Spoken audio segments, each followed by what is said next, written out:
बिस्मिल्लाहिर्रहमानिर्रहीम। Class 9th। आज हमारा 9th लेक्चर है। मेजर सोर्सेज ऑफ एनर्जी हमने डिस्कस करना है। कौन कौन से मेजर सोर्सेज हैं जिनको हम यूटिलाइज करते हैं तो हमारे पास एनर्जी हासिल होती है। हमें उसमें सन भी हो सकता है, उसमें चलती हुई हवा भी हो सकती है और उसमें बहता हुआ पानी। ये सारे के सारे ऐसे सोर्सेज हैं जिनसे हमें एनर्जी हासिल होती है। तो पहला आर्टिकल है हमारे पास फॉसिल फ्यूल्स। देखिए, फॉसिल फ्यूल्स हमारे पास कोयले की फॉर्म में है, ऑयल है, गैस है, ये सारे के सारे हमारे पास क्या है, फॉसिल फ्यूल्स हैं। फॉसिल फ्यूल्स ऑयल के अंदर पेट्रोल भी है, डीजल भी है, मिट्टी का तेल भी है, ये सारे के सारे फॉसिल फ्यूल्स में आ जाते हैं। फॉसिल फ्यूल्स इनको हम यूटिलाइज करते हैं अपनी डेली रूटीन के अंदर। इसको हम घरों के अंदर भी यूज़ करते हैं, गैस हम घरों में यूज़ करते हैं रूटीन के मुताबिक, पेट्रोल हम अपनी व्हीकल्स के अंदर यूज़ करते हैं, और इसके अलावा हम इंडस्ट्री को रन करने के लिए कोयला भी चला रहे होते हैं, उसके लिए गैस भी यूज़ कर रहे होते हैं, उसके लिए हम पेट्रोल भी यूज़ कर रहे हैं। अलमुख्तसर हर तरह की हमारी जो ज़रूरियात हैं वो फॉसिल फ्यूल से पूरी हो रही होती हैं। फॉसिल फ्यूल्स क्या हैं? फॉसिल फ्यूल याद रखिएगा, बेसिकली हाइड्रोकार्बन्स हैं। हाइड्रोकार्बन से मुराद ये कार्बन और हाइड्रोजन के कंपाउंड्स हैं। जब ये कार्बन और हाइड्रोजन के कंपाउंड्स जलते हैं, हम इनको जलाते हैं फॉसिल फ्यूल्स को, तो इनके जलने से हमारे पास डिफरेंट रिएक्शंस होते हैं और रिएक्शंस के नतीजे में डिफरेंट प्रोडक्ट्स बनती हैं। जब फॉसिल फ्यूल जलता है तो फॉसिल फ्यूल के जलने से, अब देखें हमने कहा है फॉसिल फ्यूल क्या है, कार्बन और हाइड्रोजन के कंपाउंड्स हैं। तो जब कार्बन और हाइड्रोजन बर्न होगी तो डेफिनेटली ये रिएक्शन एयर में हम करते हैं, हमारे एयर भी तो मौजूद है ना हमारे पास।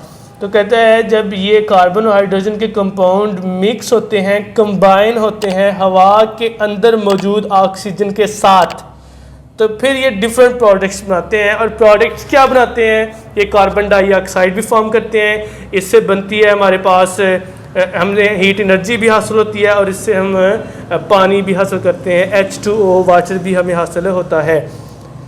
तो ये तो रिएक्शन से कि जब फॉसिल फ्यूल को जलाया जाता है तो हवा के अंदर मौजूद जो ऑक्सीजन है उस ऑक्सीजन के साथ कंबाइन होकर ये फॉसिल फ्यूल्स डिफरेंट प्रोडक्ट्स बना देते हैं, जिनमें कार्बन डाइऑक्साइड बन जाती है, जिसमें H2O बनता है, पानी बनता है, और साथ में हमें हीट एनर्जी भी हासिल होती है।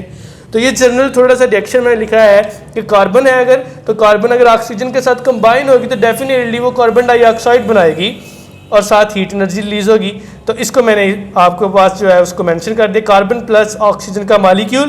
तो जब ये कंबाइन होंगे तो कंबाइन होने से ये कार्बन डाइऑक्साइड बन गई और साथ हीट एनर्जी रिलीज होगी। हाइड्रोकार्बन है तो हाइड्रोकार्बन में आपके पास CH4 आ गया, C2H4 आ गया, H4 आ गया, H6। तो इस तरह के डिफरेंट जो है ये प्रोडक्ट, सच एज आपके पास मीथेन है CH4। तो जब मीथेन क्या है? हाइड्रोकार्बन है। जब मीथेन एक्सेस ऑक्सीजन के साथ शामिल होगी, कंबाइन होगी, मिलेगी, तो उससे हमारे पास कार्बन डाइऑक्साइड बनेगी, हमारे पास पानी बनेगा और साथ हीट एनर्जी। याद रखिएगा ये जो ऐसे रिएक्शंस हैं ये एक्सेस ऑक्सीजन की मौजूदगी में होते हैं, लिमिटेड सोर्सेज नहीं चाहिए इसके लिए। ऑक्सीजन अगर ज़्यादा है तो फिर ये रिएक्शन होते हैं। आगे देखिए, ये तो रिएक्शन हो गए, जनरली रिएक्शन थे, आप समझते हैं इस बात को, आपने केमिस्ट्री में अंदर रिएक्शंस के बारे में पढ़ा हुआ है। ये जो फॉसिल फ्यूल्स हैं इनका एक मसला ये है कि ये हज़ारों साल लग जाते हैं, हज़ारों साल के बाद ये फॉसिल फ्यूल्स तैयार होते हैं। कोयला है तो कोयला ज़मीन के अंदर हज़ारों साल पड़े रहने के बाद फिर तैयार होता है। हम बात करें गैस की तो इसका एक बहुत लंबा प्रोसेस है। हम बात करें ऑयल की तो इसकी रिफाइनरीज़ के अंदर भी बहुत लंबा प्रोसेस है और इसके बनने और निकलने में बड़ा प्रोसेस है। तो ये बनने में हज़ारों साल लगा देते हैं फॉसिल फ्यूल्स। इसी वजह से इन फॉसिल फ्यूल्स को हम बोलते हैं non renewable source. Non renewable source से मुराद क्या है कि नॉन रीन्यूएबल सोर्स ऐसे सोर्सेज होते हैं जिन्हें दोबारा हासिल ना किया जा सके। फॉर एग्जांपल कोयला अगर जल गया है तो आप कोयले को दोबारा तो नहीं बना सकते। अगर आपके पास गैस बर्न हो गई है तो गैस को आप दोबारा तो रिटेन नहीं कर सकते। अगर आपने एक दफ़ा पेट्रोल जला लिया है तो पेट्रोल को दोबारा रिटेन नहीं किया जा सकता। तो इसलिए ये हमारे पास कौन से सोर्सेज हैं? ये हमारे पास नॉन रीन्यूएबल सोर्सेज, ऐसे सोर्सेज जिनको आप दोबारा हासिल नहीं कर सकते, उन्हें आप आम लफ्ज़ों में नॉन रीन्यूएबल सोर्स कहते हैं। आजकल हम बहुत ज़्यादा बहुत ज़्यादा जो है वो फॉसिल फ्यूल्स यूज़ करते हैं, बहुत हाई रेट के साथ हम इसको यूज़ कर रहे हैं। दिन ब दिन हमारी एनर्जी की ज़रूरियात भी बढ़ती जा रही हैं और उन एनर्जी की ज़रूरियात को पूरा करने के लिए हम क्या करते हैं, हम यूज़ करते हैं फॉसिल फ्यूल्स को। लेकिन अनफॉर्चुनेटली हमारे यहाँ कंजप्शन बहुत ज़्यादा हो गई है। इतनी कंजप्शन हो गई है कि अगर इसी रेट के साथ हम चलते रहे तो एक वक्त वो आएगा कि फॉसिल फ्यूल हमारे लिए जो है वो एनर्जी क्राइसिस पैदा कर सकेंगे। फॉसिल फ्यूल हमारे पास ख़त्म हो जाएगा और हमें एनर्जी क्राइसिस का सामना करना पड़ जाएगा। तो इसलिए हमें चाहिए कि हम इन सब चीज़ों को बड़ा वाइसली, बड़ा जो है वो अक्लमंदी के साथ जो है इसको यूज़ करें और इसकी जो यूजिंग रेट है या कंजप्शन रेट है उसको थोड़ा स्लो डाउन करें, ताकि ये लॉन्ग टर्म के लिए हमारे पास हमारी एनर्जी की ज़रूरत को पूरा कर सके। अगर जिस रेट के साथ हम अब कंजप्शन कर रहे हैं इसकी, हम इसको जला रहे हैं, अगर उसी रेट के साथ जलाते रहे तो अनफॉर्चुनेटली बदकिस्मती के साथ बहुत जल्द हमें एनर्जी क्राइसिस का सामना करना पड़ेगा। हमारे पास कोल, ऑयल, गैस ये सारी की सारी जो है वो ख़त्म हो सकती हैं और हमें बहुत एनर्जी क्राइसिस का सामना करना पड़ सकता है। जहाँ फॉसिल फ्यूल के बहुत सारे फ़ायदे हैं वहाँ फॉसिल फ्यूल के बहुत सारे नुकसानात भी हैं। फॉसिल फ्यूल के कुछ नेगेटिव इफ़ेक्ट्स हैं जो ह्यूमन लाइफ के ऊपर होते हैं। फॉसिल फ्यूल जब जलते हैं तो इसकी वजह से हेडेक भी हो सकती है डेफिनेटली।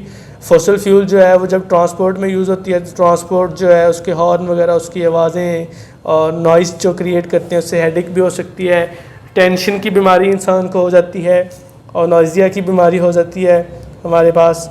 और इसके अलावा एलर्जी के रिएक्शंस होते हैं, एरिएशन ऑफ आइज़ क्रिएट हो सकती हैं, नोज़ एरिएशन हो सकती है और थ्रोट एरिएशन हो सकती है।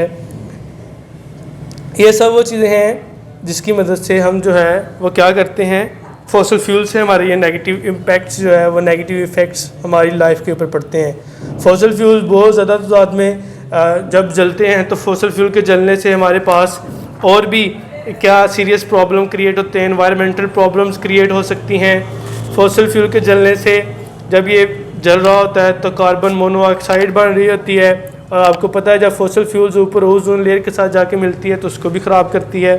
तो इसके अलावा ये लंग्स के असर का बायस बन सकती है।